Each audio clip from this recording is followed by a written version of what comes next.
Men, and as usual, I use the term loosely. Hey, one of you viewers wanted to see me actually true some flywheels. So that's what we're going to do. I got another motor here. This is the next IronHeadCycle project. This is the engine I picked up in Dallas over at Iron Vulture. Anyway, this thing has been rode hard, and judging by the rust lines on it, put away wet. Okay, so the first step in truing flywheels is to see how fucked up they are to begin with. So we're going to take the bearings off, we're going to take the pistons off, we're going to put it in a truing stand, and we're going to see what the runout is on these crusty, rusty old flywheels.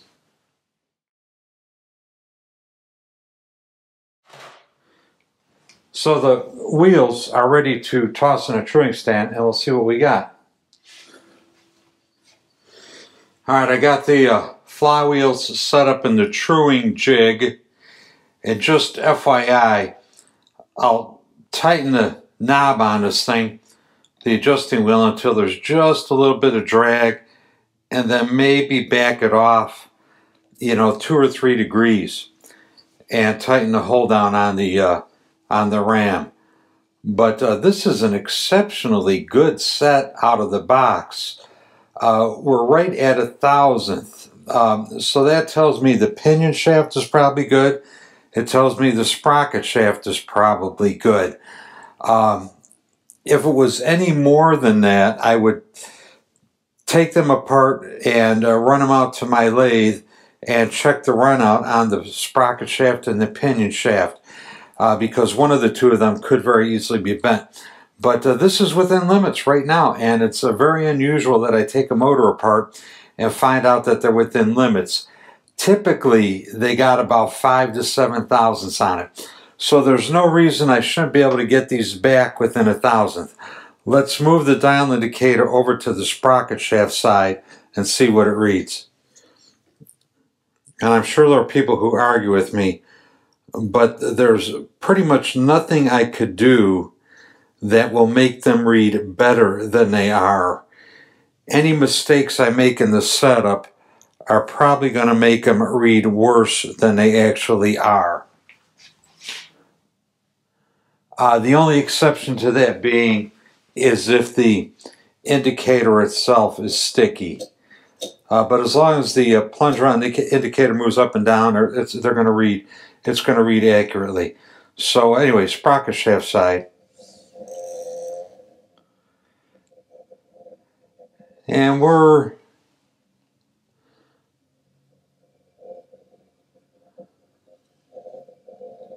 about 1,000th and a half on the sprocket shaft. I'll probably put these on the lathe and check the runout on them just in case. But anyway, these are not bad. These are pretty damn good for a pair of rusty old flywheels.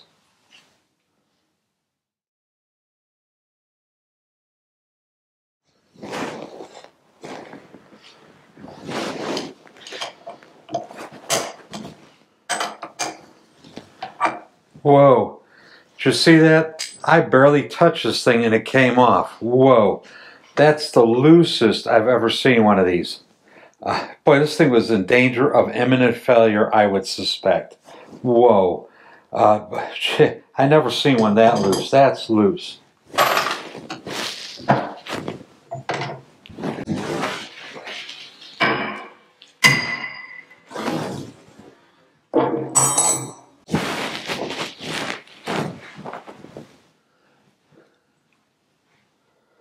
Wow, here's interesting. The thrust washer did not stay in the flywheel. And the reason for that is this edge is all chewed up. Good Lord. I don't know if this is salvageable or not. This thing is a mess. Numerous punch marks, chisel marks, material cracked off. Not a good thing. Interesting.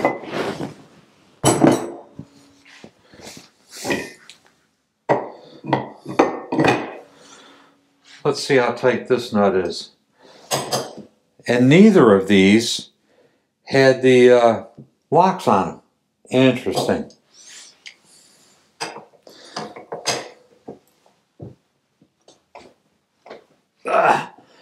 This one is almost as tight as it should be.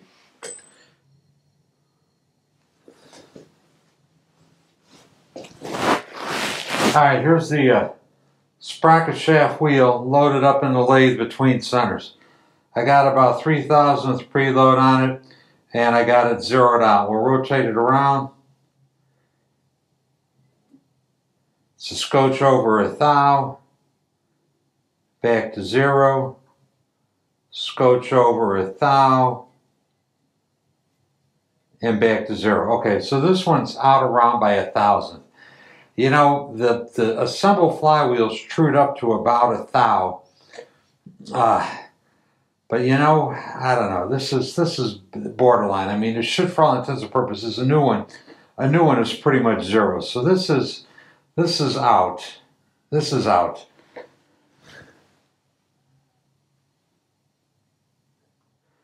All right, I got the pinion shaft between centers on the lathe. The same 3 thou preload on the dial indicator. So let's spin this one around and see what we got. Okay, this one is barely moving the needle. So this has got maybe a couple of 10/1000ths of run out on it. So the pinion shaft is usable. This is the sprocket shaft I decided to go with. It's slightly used, but let's check the run out on it.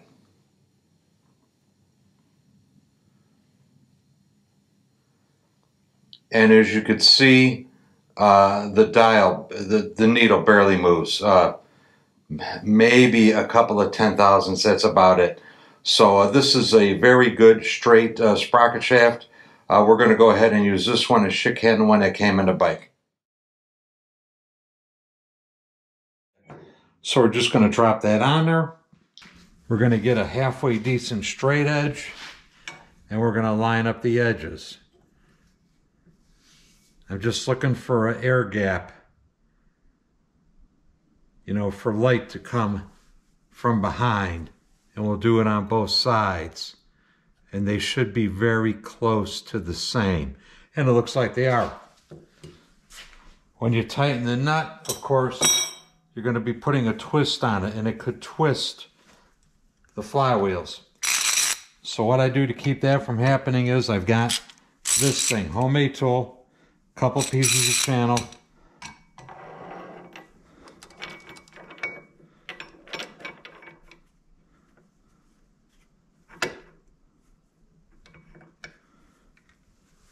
I'll put that on there, snug it up.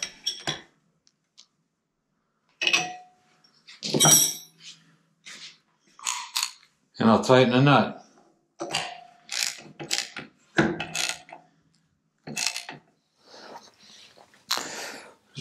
So hopefully I'm going to do a truing lesson in about 5 minutes here, if these flywheels cooperate. Every once in a while I'll put a set together and they true up almost immediately. Other times I'll put a set together and I screw with them for literally a couple of hours to get them as close as I could get them. If you don't have a Harley manual, you should get one and read one. Don't be trusting what some idiot on the internet tells you about, you know, working on a bike. Get the manual, you know, take a look at it, at least have it as a reference. But Harley manual talks about truing, and this picture speaks volumes. There are 3 ways it could be out of true. Laterally, and I don't know what you would call this exactly, but, you know, too far apart or too close together. So you squeeze them or you separate them. And the book tells you to fix these conditions first and then fix that. So let's see what this set of flywheels holds for us.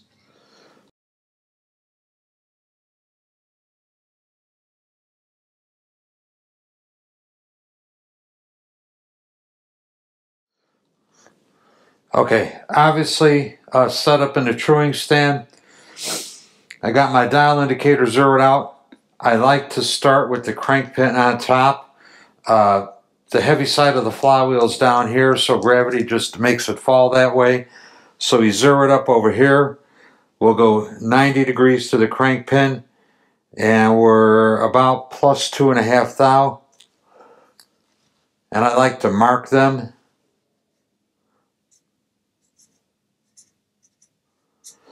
So I can keep track of where I was. We'll continue around. Here we are, 180 from the crank pin, and we're about plus 4.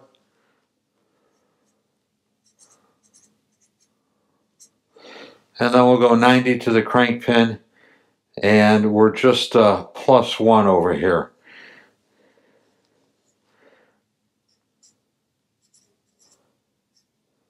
Which is a little weird, because how could this side be plus 1 and this side be plus 0.0025? You know, you would think if one is plus, the other one has to be minus. But anyway, this is what the indicator is showing right now. So, according to the book, we should be able to fix this part of the problem first.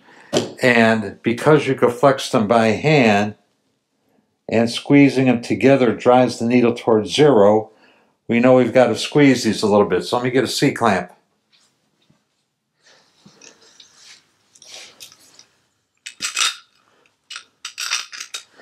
All right, I'm going to squeeze these until the air is removed.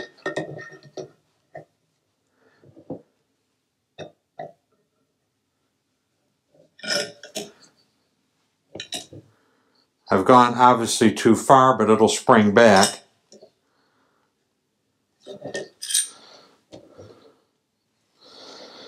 Okay, we were plus 0.004, now we're about a plus 0.025, so let's do that again.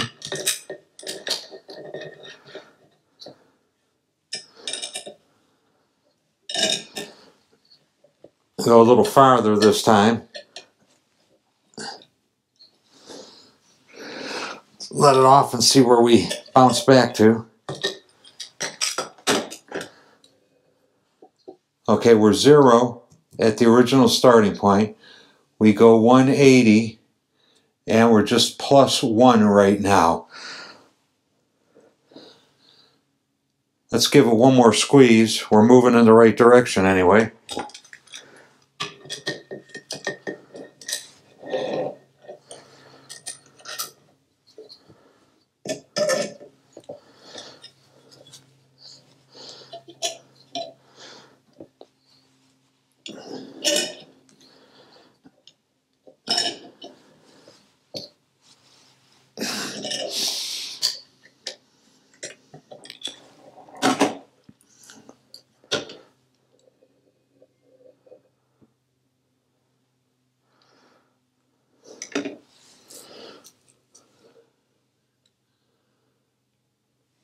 All right, we're 0,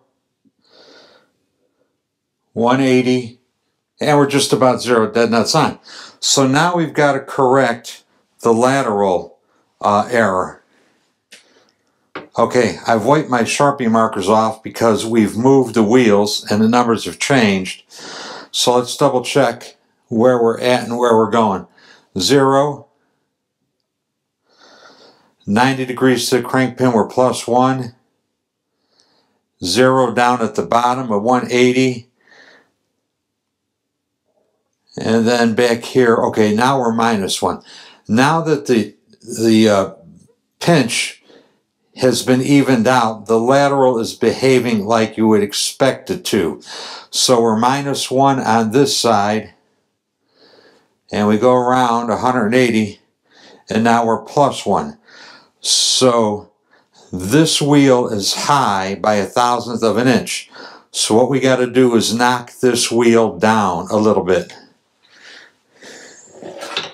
Okay, so this is the high wheel. We're going to wedge the opposite side. And I'm just going to tap this in there a little bit.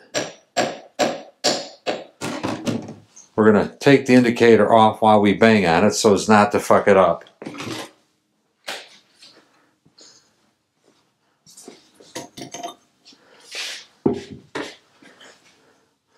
We're going to take just a little tension off of the centers. And we're going to give this a nice calibrated smack over here.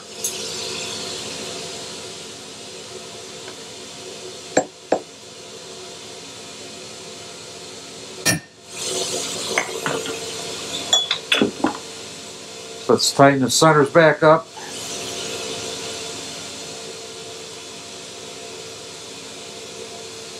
Put the indicator back on.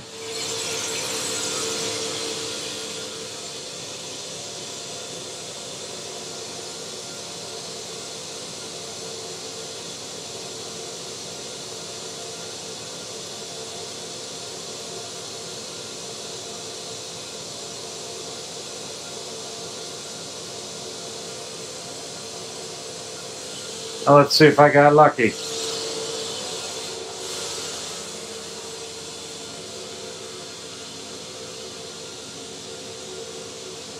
Whoa, made that a lot worse.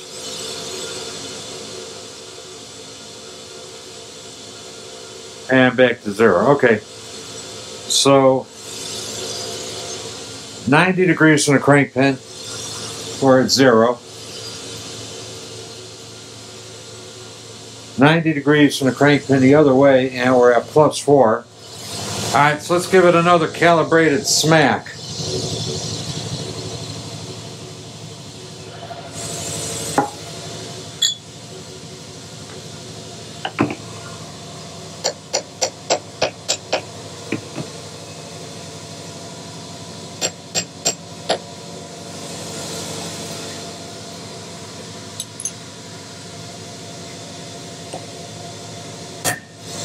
That felt good.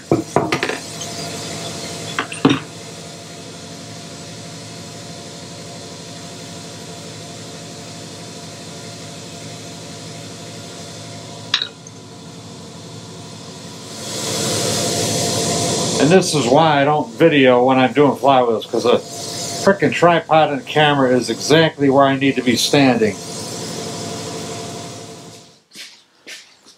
Alright, zeroed up at the top. Let's see what happens. So we're, geez, +3, +4, +4, and 0. So we moved, this was +4 in this position before, so we moved it in the right direction. So I'm going to pull these out. I'm going to check with my straight edge again because I should have put them in straight to begin with. I'm going to make them straight, put them back in, and we'll keep on trucking and see what happens. And just FYI, I've got about 30 pounds of torque on the crank pin nuts. I'm going to up that to maybe 50, you know, because this thing is loose, essentially. But anyway, we're going to tighten it up a little bit, lay the straight edge on it, make sure it's straight, and then we'll keep on trucking. Okay, I just did several rounds of squeezing and adjusting, and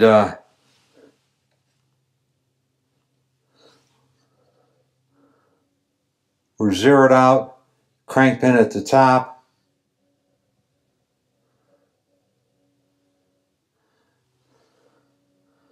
minus about 1 thou, that's pretty good. Let's go over to the other side. Okay, crank pins at the top, we're zeroed out.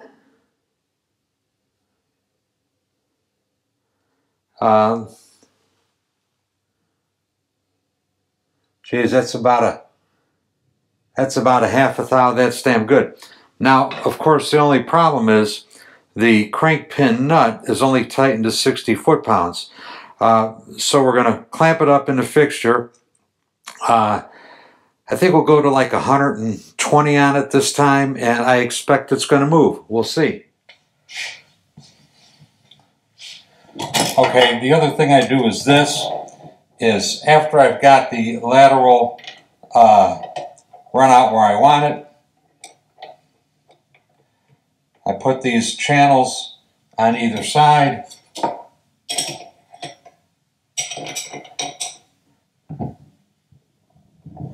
Tighten them up pretty good to keep the flywheels.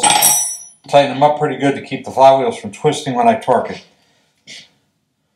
So my last setting on the torque wrench was 60. Let's go to 120.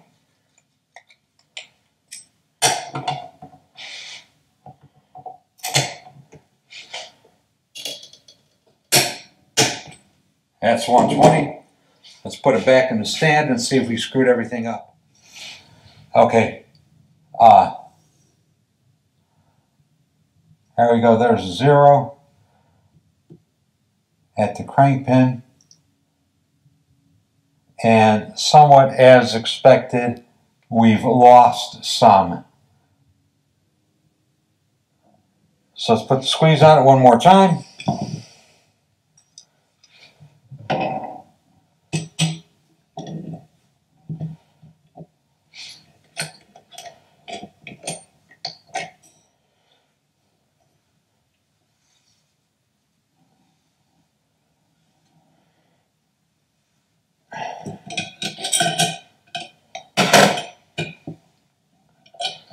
Let's see where we're at.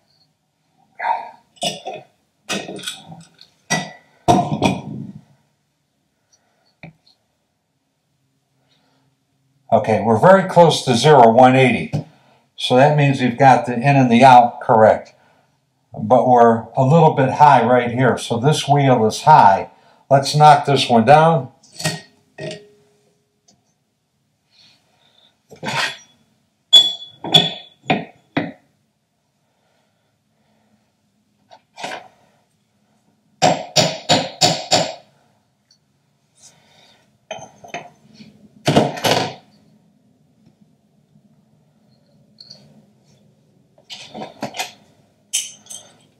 Another calibrated smack.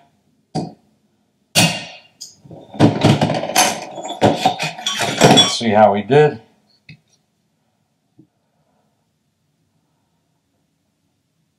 Hi. It's spread a little bit. We're going to tighten this up one more time.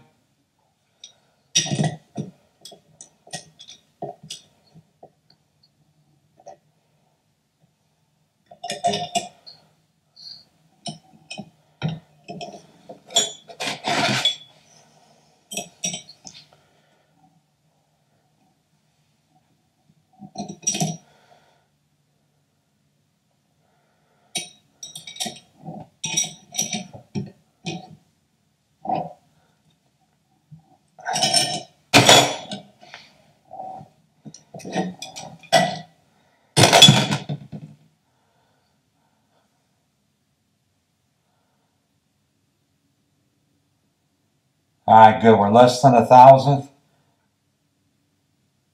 This side is good. I'm calling this side good. Less than 1,000th. Let's check the other side.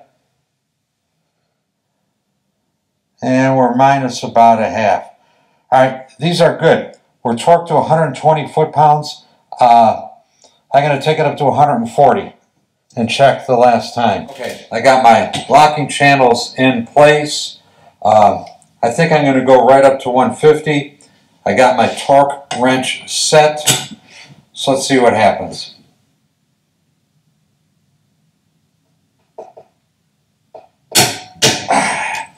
And that should be good. If I'm lucky, we'll put it back in the stand and everything will still be true. All right, we got the dial zeroed out. Crank pins up on top.